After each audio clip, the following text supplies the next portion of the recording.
When the opportunity came to us to be part of ventures and to actually be finding ways to support cures, it was an easy yes. Man, what a win-win, right? You're raising more money for cures, you're finding cures, which then raises more money so you can find more cures. I mean, now we got the flywheel going, right? I'm David Mortenson, and I'm chairman of Mortenson Construction. I'm Dan Johnson, and I'm Chief Executive Officer with Mortenson Construction. I mean, the reason we support ventures is because we've watched this kind of early phase research investment translate into better health outcomes in the future. Our interest in supporting the organization and the foundation seemed to time out perfect with the launch of that, and we had the opportunity to be on the ground floor and be one of the first investors, and have never looked back. I mean, just look at the progress that's already been made. It's having a positive impact on our team members and their families and the communities in which we work and live. We're just at the front end of this. What this might look like in 5 or 10 years is super exciting. You kind of have to go back a little bit to understand our connection to the organization. So my son has Crohn's disease, and then my predecessor, Tom Gunkel, the CEO before I became CEO, has colitis. And so we got involved in the Crohn's and Colitis Foundation in a big way. When we're looking at philanthropic opportunities, we migrate towards those that our team members have passion and care about.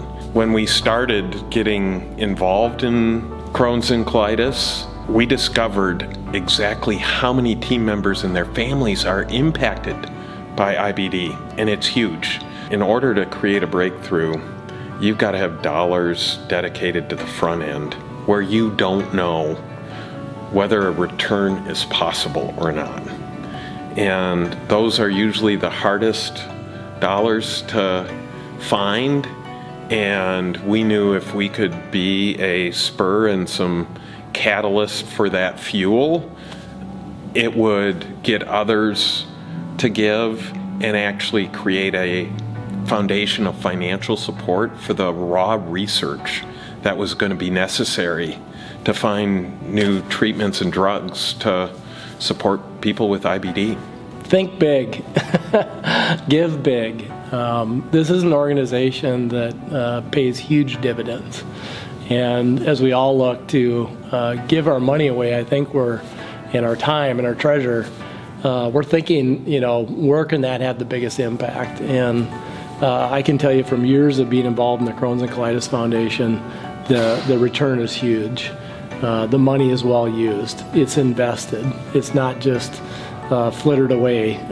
It is actually going towards finding cures, finding better treatments, finding better diets. A lot of that came through IBD Ventures, and so investing in a lot of different things, both novel research as well as on point research. So I think all of that could ultimately end up having a big difference in people's lives. We need to cure this darn thing, and I think that's on the horizon. I honestly think that in my lifetime we'll find a cure for this. And I look at what the impact of the Crohn's and Colitis Foundation has had and what the people in this room, the impact that they've had over the last 2 decades to make the advancements in healthcare and outcomes for people with IBD. That, to me, that's why we're here. That's what it's all about, and it's totally heartwarming. Thanks to everybody who supports the Crohn's and Colitis Foundation. We really appreciate everything you do, and from my family to yours, thank you.